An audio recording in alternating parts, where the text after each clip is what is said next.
തമിഴ്നാട്ടിലെ പഴഞ്ഞിമലയുടെ മുകളിൽ ആധുനിക ശാസ്ത്രത്തെ പോലും അത്ഭുതപ്പെടുത്തുന്ന ഒരു പ്രതിഷ്ഠയുണ്ട്. ഇവിടുത്തെ മുരുക വിഗ്രഹം കല്ലുകൊണ്ടോ ഗ്രാനൈറ്റ് കൊണ്ടോ ലോഹം കൊണ്ടോ നിർമ്മിച്ചതല്ല. ആയിരക്കണക്കിന് വർഷങ്ങളായി ഒരു പോറൽ പോലും ഏൽക്കാതെ നിലനിൽക്കുന്ന, രോഗങ്ങളെ ശമിപ്പിക്കാൻ കഴിവുള്ള ഒരു രഹസ്യ കൂട്ടുകൊണ്ടാണ് ഇത് നിർമ്മിച്ചിരിക്കുന്നത്. ആരാണ് ഈ വിസ്മയം സൃഷ്ടിച്ചത്? സ്വന്തമായി നിർമ്മിച്ച വിമാനത്തിൽ ചൈനയിലേക്ക് യാത്ര ചെയ്തതായി പറയപ്പെടുന്ന ഒരാൾ, രസവാദവിദ്യയിൽ അഗ്രഗണ്യൻ, 18 സിദ്ധന്മാരിൽ ഒരാൾ. അദ്ദേഹത്തിൻ്റെ പേരാണ് ഭോഗർ. ഇന്ന് നമ്മൾ ഭോഗർ സിദ്ധൻ്റെയും നവപാഷാണത്തിൻ്റെയും രഹസ്യങ്ങൾ അനാവരണം ചെയ്യുന്നു.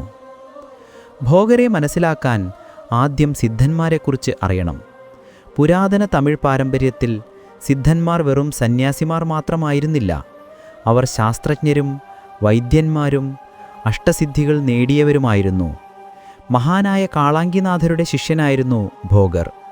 ഭോഗർ 7000 പോലുള്ള പുരാതന ഗ്രന്ഥങ്ങളനുസരിച്ച് വിശ്വകർമ്മകുലത്തിൽ ജനിച്ച അദ്ദേഹത്തിന് ലോഹങ്ങളെക്കുറിച്ചും രസതന്ത്രത്തെക്കുറിച്ചും അഗാധമായ അറിവുണ്ടായിരുന്നു. എന്നാൽ അദ്ദേഹത്തിൻ്റെ ലക്ഷ്യം സമ്പത്തായിരുന്നില്ല, മറിച്ച് അമരത്വവും ആത്മീയ സാക്ഷാത്കാരത്തിനായി ശരീരത്തെ സംരക്ഷിക്കലുമായിരുന്നു. ഇനിയാണ് കഥയിലെ ഏറ്റവും കൗതുകകരമായ ഭാഗം. ഭോഗർ ചൈനയിലേക്ക് യാത്ര ചെയ്തതായി പല പുരാതന ഗ്രന്ഥങ്ങളും സൂചിപ്പിക്കുന്നു. ഭോഗറും താവോയിസത്തിൻ്റെ സ്ഥാപകനായ ലാവോസുവും തമ്മിൽ ബന്ധമുണ്ടെന്നും, അല്ലെങ്കിൽ ബോയാങ് എന്ന പേരിൽ അറിയപ്പെടുന്ന ഇരുവരും ഒരാൾ തന്നെയാണെന്നും ചില ഐതിഹ്യങ്ങൾ പറയുന്നു. അദ്ദേഹം ചൈനക്കാർക്ക് രസതന്ത്രവും വൈദ്യശാസ്ത്രവും പഠിപ്പിച്ചു നൽകിയെന്നും, തിരിച്ച് ചൈനീസ് ഉപ്പും പിഞ്ഞാണ സാങ്കേതിക വിദ്യയും തമിഴ്നാട്ടിലേക്ക് കൊണ്ടുവന്നുവെന്നും പറയപ്പെടുന്നു. ഇത് അവിശ്വസനീയമായി തോന്നുന്നുണ്ടോ? ആവിയിൽ പ്രവർത്തിക്കുന്ന ഒരു വിമാനം നിർമ്മിക്കുന്നതിനെക്കുറിച്ചുള്ള വിവരങ്ങൾ ഭോഗരുടേതെന്ന് കരുതപ്പെടുന്ന കൃതികളിൽ കാണാം.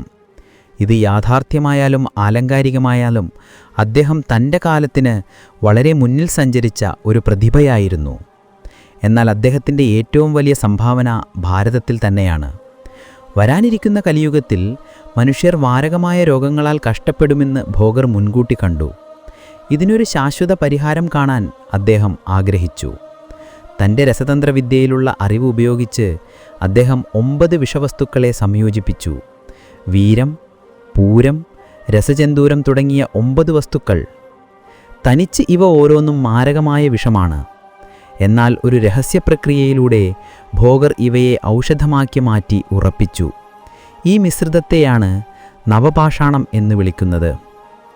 ഈ കൂട്ടുപയോഗിച്ചാണ് അദ്ദേഹം പഴഞ്ഞിയിലെ മുരുക വിഗ്രഹം നിർമ്മിച്ചത്. ഇതിലെ സാങ്കേതിക തികവെന്തെന്നാൽ, പാലോ ചന്ദനമോ പഞ്ചാമൃതമോ ഈ വിഗ്രഹത്തിൽ അഭിഷേകം ചെയ്യുമ്പോൾ അതിലേക്ക് ഈ മരുന്നിൻ്റെ ചെറിയൊരംശം അലിഞ്ഞുചേരുന്നു. നൂറ്റാണ്ടുകളായി ഭക്തർ ഈ പ്രസാദം കഴിക്കുകയും അത്ഭുതകരമായ രോഗശമനം അനുഭവിക്കുകയും ചെയ്യുന്നു.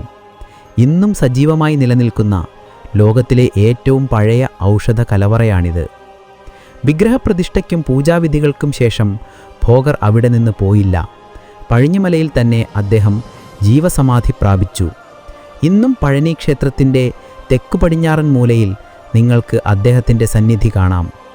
ഭോഗർ ഇപ്പോഴും അവിടെ നിർവികൽപ്പ സമാധിയിലാണെന്നും വിഗ്രഹത്തെയും ഭക്തരെയും സംരക്ഷിച്ചുകൊണ്ട് അവിടെ വസിക്കുന്നുവെന്നും വിശ്വസിക്കപ്പെടുന്നു. ഭോഗർ തന്നെ പൂജിച്ചിരുന്ന മരതകലിംഗത്തിനാണ് ഇവിടെ പൂജ നടക്കുന്നത്. ഭോഗർ സിദ്ധർ വെറുമൊരു യോഗി മാത്രമായിരുന്നില്ല, ആത്മീയതയ്ക്കും ശാസ്ത്രത്തിനുമിടയിലുള്ള പാലമായിരുന്നു അദ്ദേഹം. യഥാർത്ഥ ഭക്തി എന്നത് മനുഷ്യസേവനമാണെന്ന് അദ്ദേഹം തെളിയിച്ചു. താൻ വിടവാങ്ങിയിട്ടും ആയിരക്കണക്കിന് വർഷങ്ങളായി ലക്ഷക്കണക്കിന് ആളുകളെ സുഖപ്പെടുത്തുന്ന ഒരു പൈതൃകം അദ്ദേഹം നമുക്കായി നൽകി.